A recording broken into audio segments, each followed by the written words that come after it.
I hate to be that person, but I really wanted her to like stab him, not to like write an email about him. Hello, welcome back to my channel. I'm really confused this month because I specifically remember reading way less than I normally do, but when I just sat down to like look at all my stats for the month, I had read 17 books. What? I took like a whole week off of reading at the end, and this isn't even the last day of the month. I mean, you're seeing this on the 30th of November. Yeah, I just forgot if there were 30 or 31 days in November. Welcome back to my channel. I apparently read a lot even when I'm not trying to read a lot. This month, I am currently reading 2 books at the end of the month. One is an arc that I will not be spoiling what it is because I will be talking about it, doing a video on it, coming shortly, probably in January. The other one I will spoil is White is for Witching. I am just kind of in a slump right now, so I'm really slowly making my way through this. I'm enjoying going really slowly through it. The slump has nothing to do with this book in particular. I am enjoying it. It's like a general fiction story about this family who is dealing with loss and grief, and the daughter and son are twins and they are about to go off to college where I'm at. The daughter has an eating disorder called pica, and so she eats things that aren't actually food to help her like deal and cope with different things. It's really good. The story is almost a haunted house story because the house that they move into in Dover, England has a lot of creepiness to it and a lot of weird elements, but I wouldn't necessarily put it into like haunted house category. I'm enjoying it. It's really slow. I don't think I'd recommend it to like tons of people, but if you're like a big fan of You Must Not Miss or I Crawl Through It, this one is more of like an adult version of those two, although it doesn't get quite as flowery with the writing. Let's get into the book that I DNF'd this month. I DNF'd Still Life with Tornado by, what's her name? A.S. King. I just couldn't get into it. I talk really in depth about that in my A.S. King video, so I'm just gonna direct you there. I reread Legacy of Ash with my book club, which is my favorite book of all time.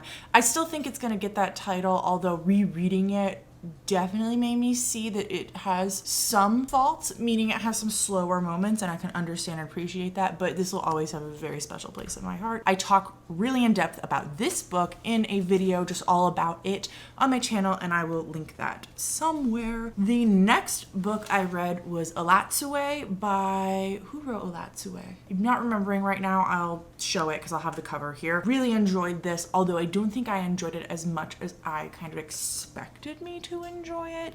This is the story of a Native American indigenous girl. I cannot remember right now what her tribe's name is, so I apologize that I should have that remembered. But in the month of November, I actually ended up reading specifically books written by indigenous authors, indigenous voices, and I'm really happy about that because November is Indigenous Awareness a month and National Indigenous Heritage Month. So I made an effort to read a lot of books, not only written by Indigenous authors, but about their culture. And so this was one of them. The reason why I said all of that is because I don't want to say the wrong tribe, because I read a few different books from a few different tribes throughout the United States, and I don't want to say the wrong one. Alatsue is about this young girl, I think she's in high school, and someone near her in her family dies kind of suddenly, and she starts investigating what she believes to be is the murder of this man. She believes it is a murder, and she has good reasons to believe it's so because she has a gift where she can speak to the dead / she can bring back animals from the dead, although it is considered bad luck, bad behavior to bring humans back from the dead because they never come back right. So she's not like going to bring her cousin back or anything, but she could speak to him and found out that he believes that this one man murdered him. It was really good. I did enjoy it. I felt like it read younger than I was expecting it to, for one, but that wasn't necessarily a bad thing. I loved the different culture influences in it than the normal stereotypical fantasy that you're going to find like on the shelf. It was a breath of fresh air. I really liked it. I would definitely pick up more books. Oh, her name is Little Badger. Her last name's Little Badger. I can't remember her first name right now. That's not important because I already showed you what her name is. I definitely pick up other books by this author in the future. I think that maybe if I had read it instead of listened to the audiobook, I would have liked it a little bit more. There was lots and lots of influence from this specific woman's tribe in the story, and it was so obvious. Even just the way the story was told just reminded me a lot of how I've been taught about Native American indigenous stories. I don't know how to explain that any better, I'm sorry, but like it just reminded me of the way that indigenous stories are broken up versus American white cultured stories are broken up. There's a different way, and this had that, and it was beautiful. I ended up rating it a 3.75, not because anything was wrong with it, but just because I didn't click with it myself. I read the book I Crawl Through It by A.S. King, and I go really in depth with this and any other A.S. King book in my A.S. King video. I loved this. I rated it a 5 out of 5 star. I also tabbed it, these all mean love, moments that I loved. I felt like the writing was super unique. It was super weird. It is a YA magical realism contemporary story. We're following a few different students in high school, and their high school gets these bomb threats every single day, and they're kind of all dealing with different things that have happened to them through really weird and unique ways. So one girl constantly tells lies, and every single time she tells a lie, her hair grows. And then this other girl has eaten herself, so she's completely inside out, so all her organs are on the outside and her skin and stuff is on the inside. This other girl has to wear a lab coat everywhere she goes, and she has to relate everything to like frog dissections. And then there's this boy who is building an invisible helicopter, but the helicopter is real. It is fully real and functioning. And there's lots of other unique and strange characters. The whole entire cover and idea of this book is that these kids are trying to be forced into these like standardized tests, you know, where you have to pick the right answer, you have to find the right answer, you have to give the right answer. It's A through E, and they just don't fit into that very well, and they're struggling to cope with that, and they're trying to find ways to like prove to the world that they are valid and that they should exist. And I really loved it, and I really recommend it. The writing was superb. I personally think this is A.S. King's greatest thing that she's written now that I've read a few of her different works. I know that a lot of people prefer Dig, which I will talk about in just a second, but I liked this one more. Although I do have to say on that note, Dig did deal with more racial issues, whereas this just dealt with more like not fitting in issues. And so I could see why people enjoy Dig more. This one's also way weirder than Dig. So Dig has some weird moments, but this one is just kind of weird throughout. And so I could see why this might just not click with someone. Next, I read Dig, like I said, A.S. King as well. I really enjoyed it. So this is the story of a family, an estranged family, who is all brought together for an Easter brunch one Easter. You kind of follow the 4, 5, some number of grandchildren. They don't know that they're grandchildren to each other, and you're following this one girl the whole entire time who can like teleport to different places, and she ends up helping like all these different people. And you're following this girl who has a flea army, and you're following this girl who works at a drive-thru, and we don't know her name through most of the book. We just call her I don't remember, but you end up calling her like not by her name, and I really like when authors do that. And then we're following this boy who is half black, I believe, and he's dealing with a lot of race issues. The race issues aren't just dealing with him. What's really cool is a lot of the race issues in this book are how white people, of course, deal with black people in specific. I don't think it goes totally in depth with other races, but I think it really does kind of tend to focus on blackness and whiteness and how the two deal with each other. What I loved was one of the morals of one of the stories was that just because you have a black best friend doesn't make you not racist. I really thought that that wasn't going to be the moral of that story. I thought that that story was going to go somewhere really different, and I was kind of annoyed with that character through most of the story because she was just like, oh, I'm so much better than my mom because I have a black best friend and I don't say these things. But the story wrapped up with her realizing that by her saying the things that she was saying, she was using her best friend's blackness as like a way to say that she's not racist, and that's not true. So I really enjoyed that message. I really enjoyed a lot of the other messages. The characters were unique and had their own feel to them, and just, yeah, go check out that video. I ended up rating Dig 4 stars. I think upon reread, I might rate it like a 4.5. There was some things I wish were better. I don't totally say what I wish was better in that other video, so I will quickly say that I feel like the story dragged a little bit in some places. I felt like we could have had like one less story that we were following because I was getting a little bit confused by some of the different people, and I have my preference for who I think could have been kicked out of the book. After that, I read Salem's Lot by Stephen King. I read it with Olivia Reads a Latte's book club, and I hated it. It was so slow and so drab. It kind of felt like, and it's funny because this one came first, like a really bad fan fiction, like a vampire fan fiction of It. And I loved It. It is much longer than Salem's Lot is, which is really funny, but Salem's Lot felt so much slower. And the reason why I compare the two is because Salem's Lot is also about like a whole entire town and a whole entire town being taken over by this monster, which is a common theme in It. The monster in Salem's Lot is a vampire. I didn't know that going in. I think if I had, I wouldn't have read it because I'm not a huge vampire fan. But yeah, it was just kind of slow. I didn't like how Stephen King treated the women. Pretty normal for how I feel about Stephen King books. I don't really have a ton to say, honestly, beyond that. So yeah, there's a small town. This writer comes to the town. These children start kind of, oh, that's it. The children start going missing. These people start getting sick and dead people start rising, and this weird man shows up to town, and people aren't sure like who's doing the crimes. Is it the writer or is it this weird man who's in this haunted house? There's definitely some haunted house themes in the book. But yeah, I can't really recommend anyone reading that. According to my notes, I rated it a 2.5. Honestly, it was probably closer to a 2. After that, I did a Stephen Graham's Joan kick, which was really fun, and I'm really glad I did it. I actually have a whole entire video on him, so I will get through these super quickly. I read Night of the Mannequins, which I rated a 3.5. I read Mapping the Interior, which I rated a 2.5. And I read The Only Good Indians, which I rated a 4. Technically, I did start 3 other books by him and DNF'd all of them, but I'm not going to get into any of those because I do that in the video. I hope it's on this side, otherwise I'm pointing to nothing. I really like Stephen Graham Jones as an author. I can definitely see how he has improved over the years. I am not a short story fan, but he really made me enjoy Night of the Mannequins. I have a weird mannequin phobia, and in fact today I was at the mall and I was just like, oh my God, they're everywhere. But I think that even if you're not totally afraid of mannequins, you might still enjoy the story. It was super unique, super weird, super psychological. And then Mapping the Interior was kind of just not my cup of tea. It felt really like a short story. It just didn't feel totally fleshed out.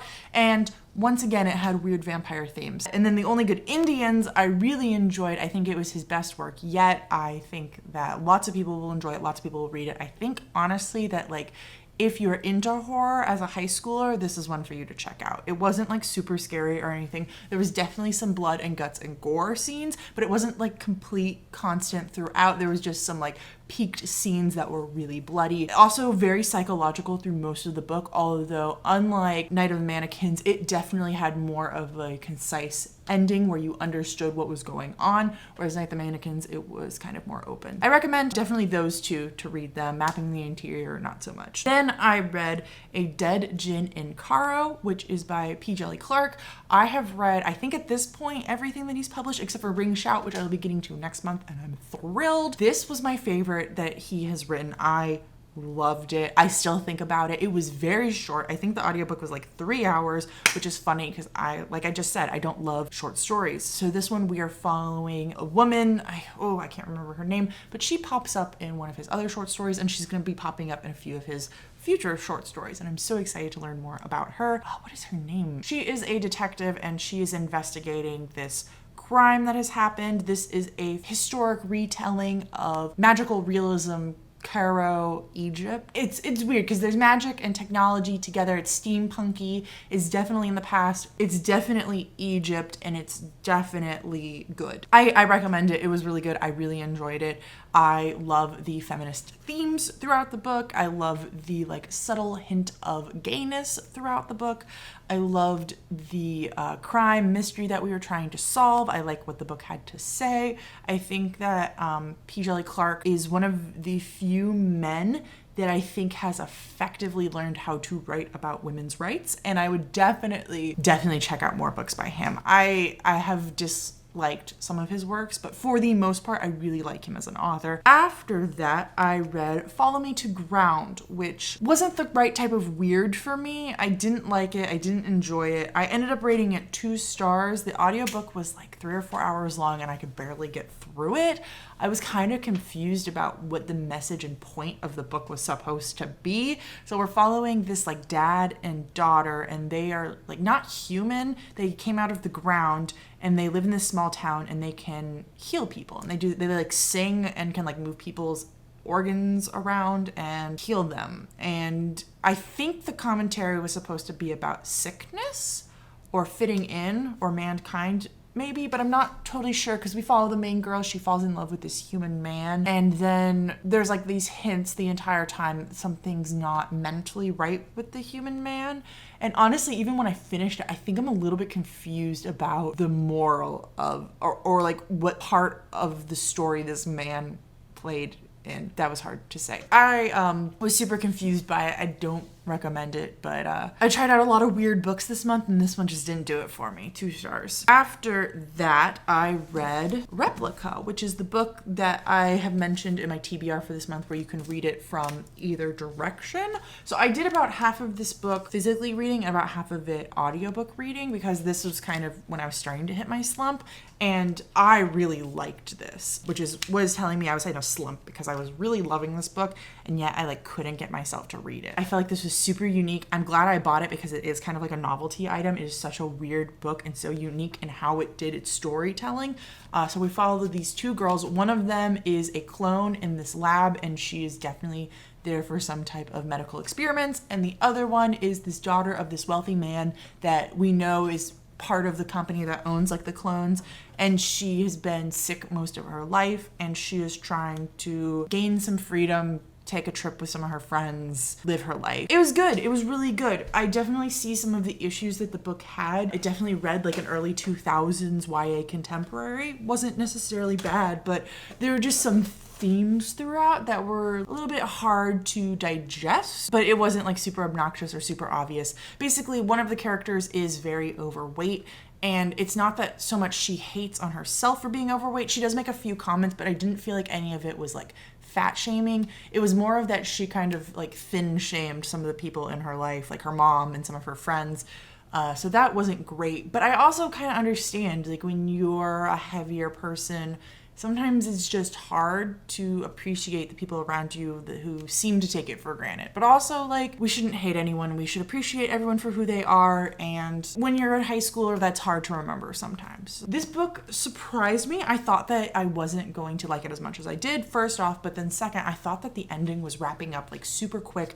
And I was like, oh, it's going to kind of ruin it for me. But honestly, I would point to this book as having one of the best, well-paced endings of a book that I've read in a long time. I just felt like it was done really nicely. I ended up rating this a 4 out of 5 stars. After that, I read Storm of Locusts, which is by Rebecca Roanhorse. This is the sequel to Trail of Lightning, which is following a Navajo woman in this like post-apocalyptic world where there's been this flooding across the United States, and some of the last places to survive are these Native American reservations. And she is kind of like a bounty hunter, do-it-all, fix-it-all kind of woman. She has this clan gift. A lot of people have different clan gifts, but her clan gift in particular is that she is really bloodthirsty. So she's really good at killing people. She's really good at kind of hunting people down and finding people. And in the first book, she hunts down this little girl that has been kidnapped. In the second book, she is basically hunting down a particular character from the first book. And I'm not going to say who or how or what. When I read the first one, I felt like it was really good, but it was just missing something. And I like didn't know exactly what it was. Now I can say that Trail of Lightning was great, and I totally recommend reading it.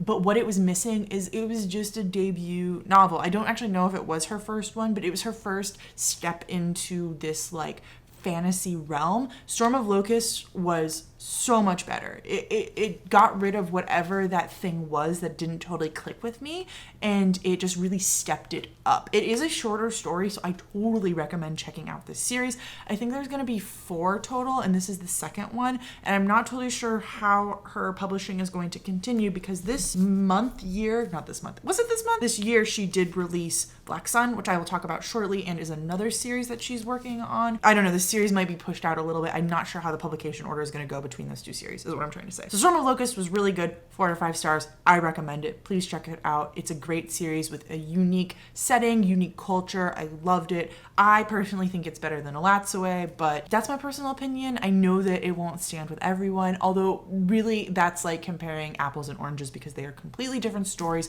One of them is YA, one of them is definitely more adult. They're following 2 very different main characters. They just happen to both be written by and about Indigenous people. So read both of them actually. After Storm of Locusts, I read Watch Over Me, which is a YA contemporary about a foster girl who is taken in by this family who takes in foster kids. They kind of give them jobs, like high schoolers, they give them jobs teaching on their farm where they take in younger foster kids. It's a haunted house story. They live in this like backwater area, but when I say haunted house, I should say that it's not in like a scary way. So there are these ghosts that walk the land and everyone just kind of lives with them. They're just there. And as the story goes on, you start to realize that the ghosts are a metaphor for like our baggage and things that we carry with us and things that we need to learn to let go. But the story was really good. I really enjoyed it. I ended up listening to the audiobook, even though I got the physical copy from my library. My library also had the audiobook, and I really liked the audiobook. It was kind of something I put on and just like listened to while I worked on some projects, and it was really short, really good. I love the connection between everything. I love how it all wrapped up. I love the little hints of the main girl's backstory throughout the work, and then at the end when it's resolved and you find out like how she became a foster kid. It was so enjoyable. I ended up rating this 4 out of 5 stars. I do highly recommend it if you're into like weird YA contemporary. I think it was really good. I think it was really impactful. I almost cried, but it just didn't quite have that impact on me. I crawled through it. Definitely made me cry, but I was at work, so I was fighting it the entire time. Don't know why I need to mention that. But yeah, Watch Over Me, it was just really good, and it was really hard to read and really sad, but also like nostalgic, and it made you happy for the people as they're like dealing with change. There was one thing I didn't totally love about it. I won't say what because it is how the book resolved, but 4 out of 5 stars. Then after that, I read The Last Witch, which is some novellas that take place before the Witcher Chronicles, whatever, I don't know how to call them. I was told to read this first before I started anything else with The Witcher. I got this for like a few bucks at my thrift store, so I decided to give it a shot. I ended up listening to all of it, and I'm glad I did because I didn't like it, and I think if I had been reading it physically, I just would have DNF'd, but the audiobook allowed me to actually finish it. One reason why I think I didn't like this is because it's a bunch of short stories, and they just kind of felt disconnected. I didn't see why they had to, like, why they were put together. Another reason why I disliked it is because all of the short stories are based off of like fairy tales that we know and love, and I don't really like retelling, so that's kind of on me. And then the third reason why I disliked it is because it's very misogynistic. I knew that going in, people had told me. There's just kind of a difference like knowing it and then reading it. I don't know. I used to be able to deal with fantasy better with misogynistic themes. Like people would warn me when I was younger and I'd be like, okay, cool, I know it, so I'll just ignore it. But I feel like as I've gotten older, I'm like, no, I'm not going to ignore it. I don't care that this book came out in like the 1900s or the early 2000s.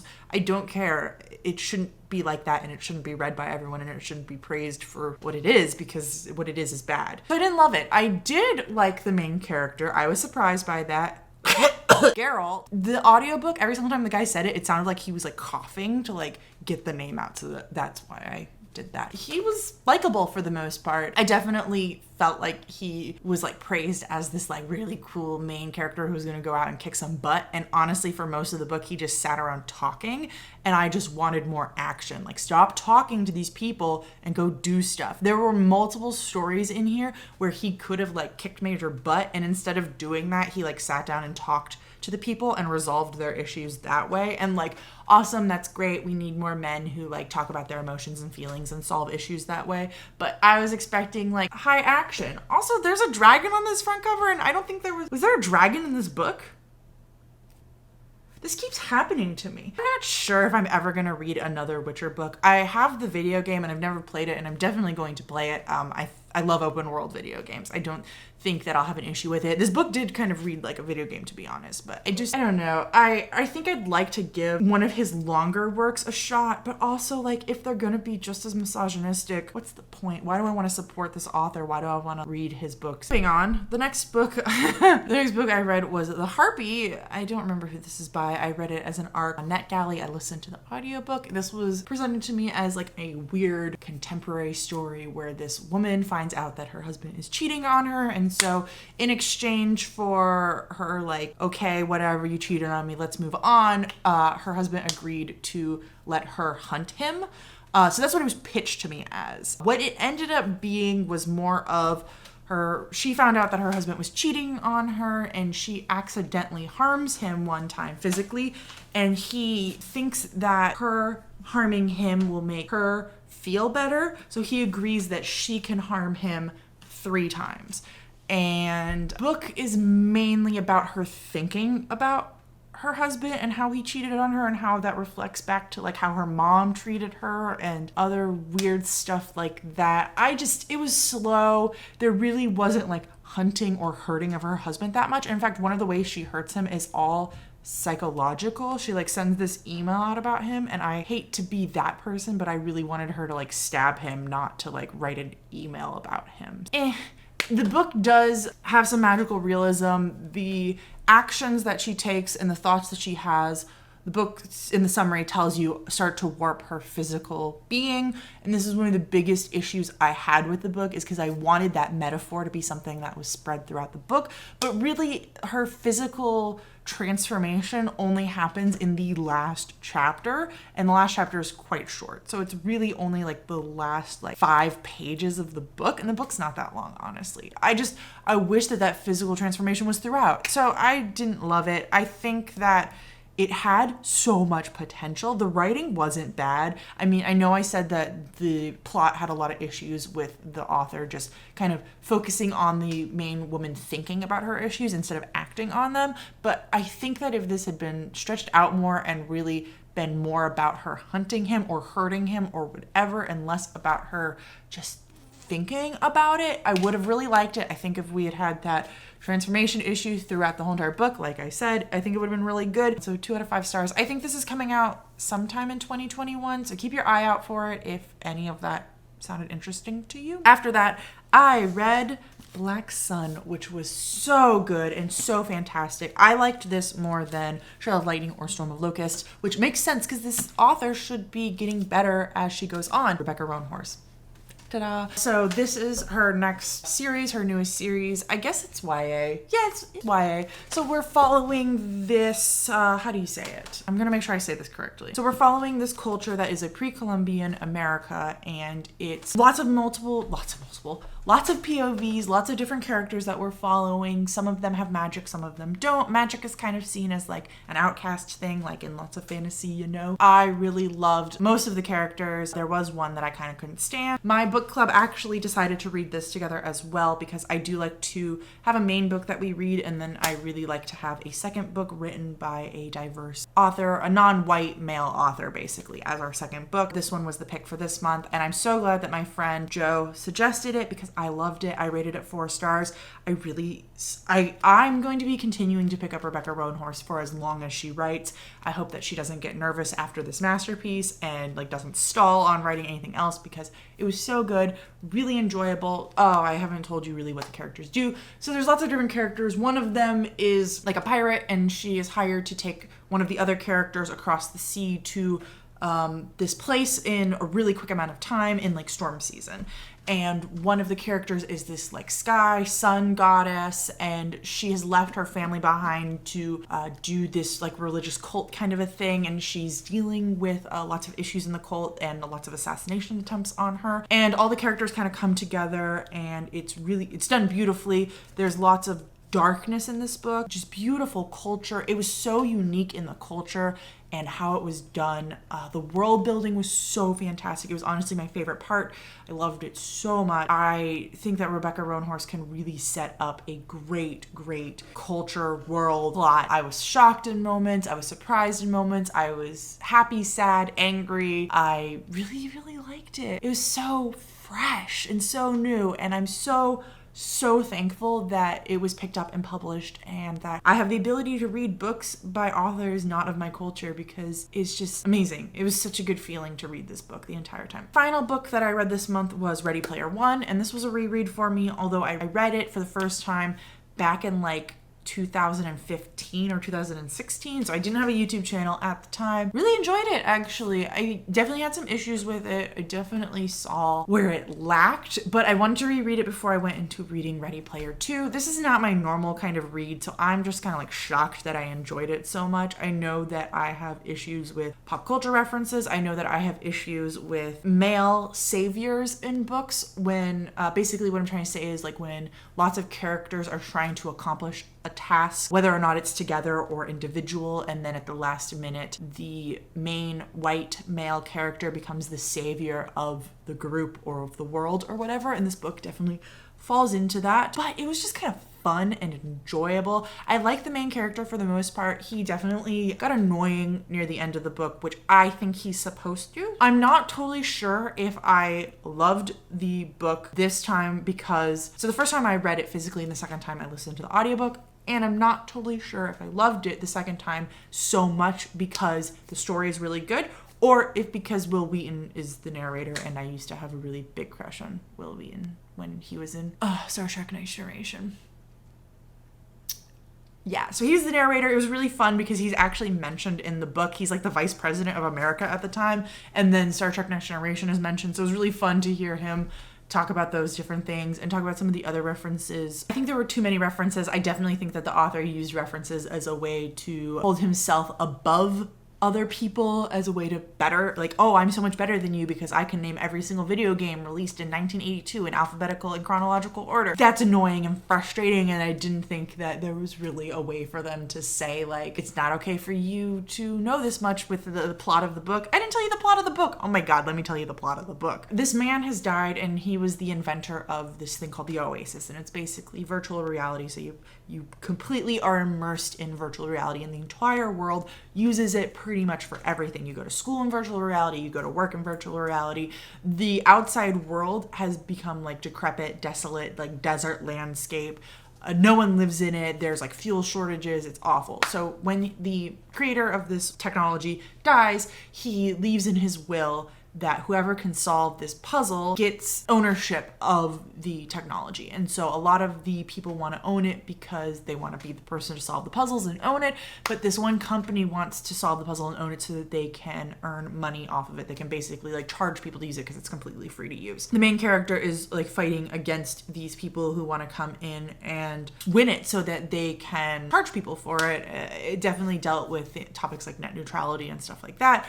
It dealt with lots of issues actually, which was really interesting. Hunger, world hunger, how to solve those kinds of issues. I know a lot of people dislike the movie. I like the movie. I like the movie as its own like standalone thing separate from the book because honestly, they really are not similar at all. And I think that's why people have an issue with the movie. But beyond the fact that it is a main white boy trying to solve these puzzles 3 from this dead rich man, there's not a lot more in common. But I like it. I like both of them. I ended up rating it a 4-star. I'm not really sure why a sequel was written because it resolved really nicely. But I'm going to be reading the sequel ASAP and let you know how I feel about it. I hope your day is good. I hope that you enjoyed this video. Let me know down below if you've read any of these books and what you thought about them. I really appreciate each and every one of you and talking to all of you.